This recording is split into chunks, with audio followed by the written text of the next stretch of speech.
स्वागत है एक नई वीडियो के साथ। विषय लेकर आया हूं शब्द शक्ति और उसके प्रकार।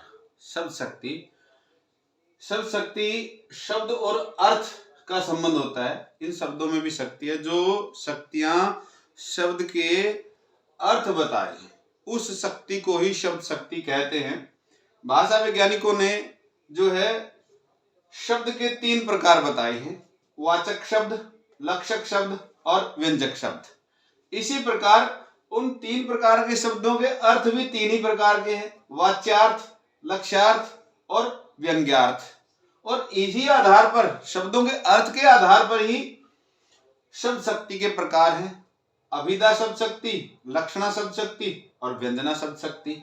आइए एक एक करके इनका अध्ययन करते हैं। अभिधा शब्द शक्ति बाधा रहित अर्थ, जहां पता लग जाए बाधा रहित शब्द का अर्थ प्रतीत हो या बाधा रहित अर्थ पता चल जाए, एकदम पढ़ते ही एकदम सुनते ही जिस शब्द का अर्थ पता चल जाए वो बाधा रहित अर्थ होगा। जैसे क्रीड़ा, कलम, आंसू, पेन। यहां अभिधा शब्द शक्ति काम कर रही है। भाषा शास्त्रियों ने अभिधा शब्द शक्तियों की ये 3 प्रकार बताए हैं: रूढ़ि अभिधा, योग अभिधा, योग रूढ़ अभिधा। आइए इनको भी एक एक करके अध्ययन करते हैं। रूढ़ि अभिधा शब्द शक्ति जिसका अर्थ तय हो, यानी कि जिसका अर्थ पक्का हो, यानी कि पढ़ते ही समझ में आ जाता है। जैसे कलम, पेड़, रोटी। ये रूढ़ि अभिधा शब्द शक्ति है। उसके बाद है योग, जैसे जोड़ना, जुड़ाव, यानी कि 2 शब्दों का जोड़ना। 2 शब्दों का योग एक नए अर्थ की प्रतीति, यानी एक नए अर्थ का आभास करवाता है। जैसे बैलगाड़ी, बैल जमा गाड़ी से बैलगाड़ी बना है। मालगाड़ी, माल जमा गाड़ी से मालगाड़ी। ये है योग रूढ़ अभिधा शब्द शक्ति। उसके बाद है योग रूढ़ अभिधा शब्द शक्ति। ये वो शब्द हैं जो समाज में या जनसाधारण में एक विशेष अर्थ में जो है रूढ़ हो गए, एक अर्थ ग्रहण कर दिया। जैसे देखिए गोपाल, अगर हम इसको, ये गो जमा पाल 2 शब्दों से बना है। गो का अर्थ है गाय, पाल का अर्थ है पालने वाला। लेकिन ये समाज में इसका अर्थ श्री कृष्ण के लिए रूढ़ हो गया है। तो यहां योग रूढ़ अभिधा शब्द शक्ति है। अब आते हैं दूसरी शब्द शक्ति, लक्षणा शब्द शक्ति। लक्षणा शब्द शक्ति वो होती है जहां अर्थ में बाधा होती है और प्रयोजन या उद्देश्य वाला अर्थ प्रयोगकर्ता या ग्रहणकर्ता उसका अर्थ लेता है। अर्थ में बाधा होती है और प्रयोजन या उद्देश्य का अर्थ उसका आभास होता है, आभासित होता है, तो वहां लक्षणा शब्द शक्ति होती है। जैसे देखिए बोलते हैं ना कि मुकेश गधा है।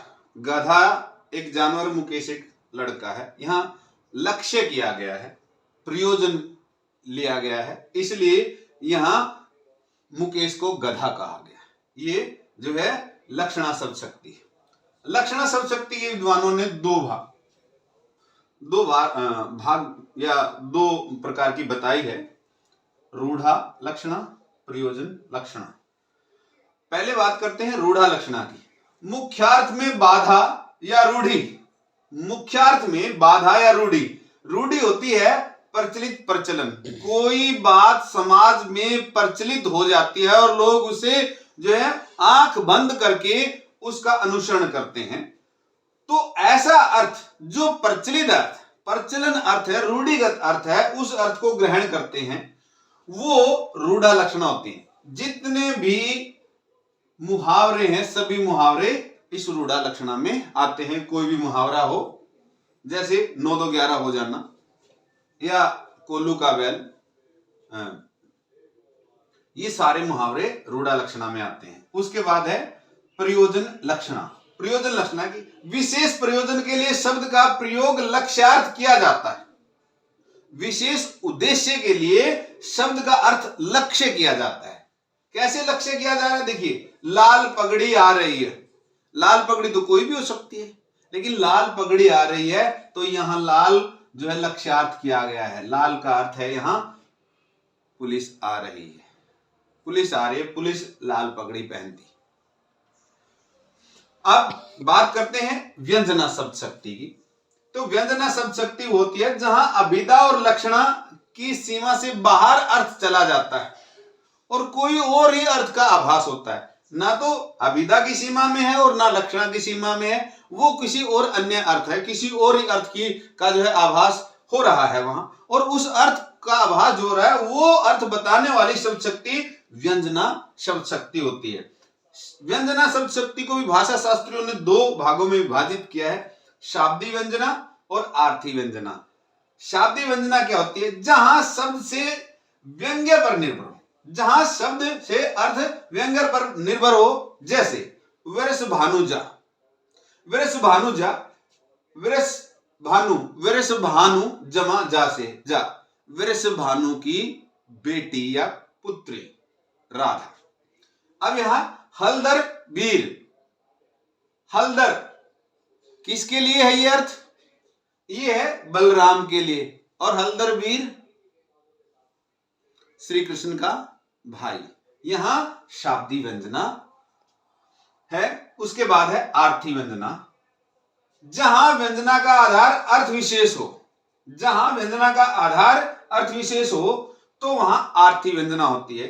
जैसे घर में गंगा, घर में गंगा, गंगा एक नदी है और घर में कैसे हो सकती है, और गंगा में घर बनाना कैसे संभव है? हाँ, आजकल संभव है कि गंगा में घर बनाया जा सकता है, इस प्रकार के विज्ञान ने तरक्की की है। लेकिन घर में गंगा एक ये जो है आर्थी व्यंजना के है। तो ये क्यों है?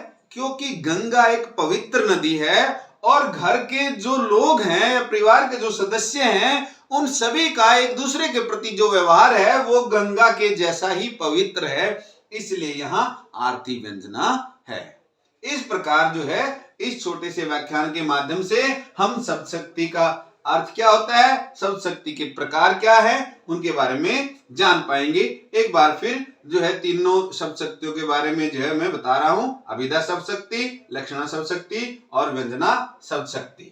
तो इस छोटे से व्याख्यान से शब्द शक्ति से जुड़े हुए जो छोटे छोटे आपके सवाल होंगे उनका लाभ आप उठाएंगे। उम्मीद करता हूं आपको मेरा ये जो है व्याख्यान पसंद आएगा। धन्यवाद।